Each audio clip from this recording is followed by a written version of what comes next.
Lauvas, šī būs ziņa jums par septembri, par to, kādas tēmas un enerģijas ir gaidāmas septembrī.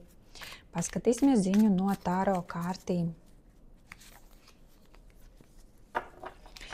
Tā, pirmā tēma jums ir saistībā ar kaut kādu melanholiju vai pagātnes tēmām. Tā varētu būt draudzības tēma, var uzrasties kaut kādi veci draugi vai nedraugi, ja kaut kas no pagātnes atgriezties. Vai arī aptumsuma periods, kas būs no 7. līdz 21. septembrim, var kaut kādas bērnības traumas uzcelt augšpusē, ar ko jāstrādā. Skatāmies tālāk. Lauvas septembrī, kas sagaida. Tā. Te mums ir tēma par iekšējo sajūtu, sirds atvēršanu, par jūtām, emocijām, kā vairāk sirdi vērt, ja tieši tāds starojums no sirds. Un atkal šis septembra vidus būs ļoti piemērots laiks, lai strādātu ar kaut kādiem blokiem, ja ņemtu nost, piemēram, kaut kādas vecos pāri darījumus caur meditācijām, piemēram, ar to var ļoti labi strādāt, terapijām, psiholoģiju, lai atvērtu šo starojumu, kas ir iekšā. Tā, lauvas, kādas vēl tēmas būs septembrī aktuālas? Tā, kaut kāda izvēles tēma. Izskatās, ka būs, ja ir vairāki varianti par kaut ko, jebko, kas no kuram, vai par dzīves vietu, vai par darbu, vai par partneri, tad būs pienācis laiks izdarīt izvēli. Tā, un vēl lauvu kārts par septembrim.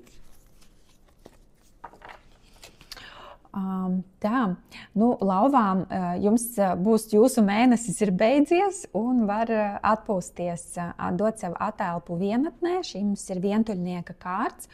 Un tā stāsta par to, ka pirmkārt fiziski vienatnē ir ieteicams pabūt kaut kur aizbraukt, varbūt vienam pašam, paņemt detoksu no sociāliem tīkliem, vai diēta, vai kaut kāda askeze, kaut kāda atteikšanās, kaut kāda jebkāda veida laiks sev, savai iekšējai pasaulē.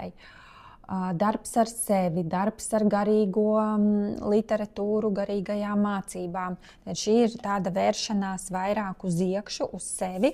Arī sakrīt mums te ar tām iepriekšējām kārtīm, ja, ka tā darbs ar pagātni, darbs ar sirds atvēršanu, kaut kādas izvēles, izvērtēšana, savu prioritāšu izvērtēšana, ka mēs saliekam pa plauktiņiem, kas priekš mums ir īstās vērtības, uz ko koncentrēties. Varbūt būt mazāk materiālistiskiem, jo te ir ļoti tāds garīgas krāsas. Zilā mums simbolizē iekšējo sajūtu, garīgumu, dvēseliskumu. Jo lauviņām jau ļoti patīk, tur viss spīdīgs un zemes baudas un prieki.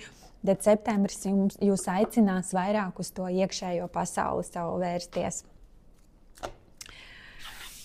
Var, piemēram, pamēģināt manu D-Flow meditāciju portālu 3 dienas bez maksas. Tur ir, pamēģiniet, uztaisiet meditācijas, tas noteikti palīdzēs. Tīpaši jums ar šitādu izlikumu meditācijas ir must have.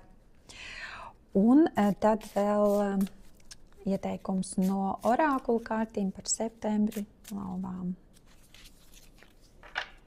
Love life. Tā.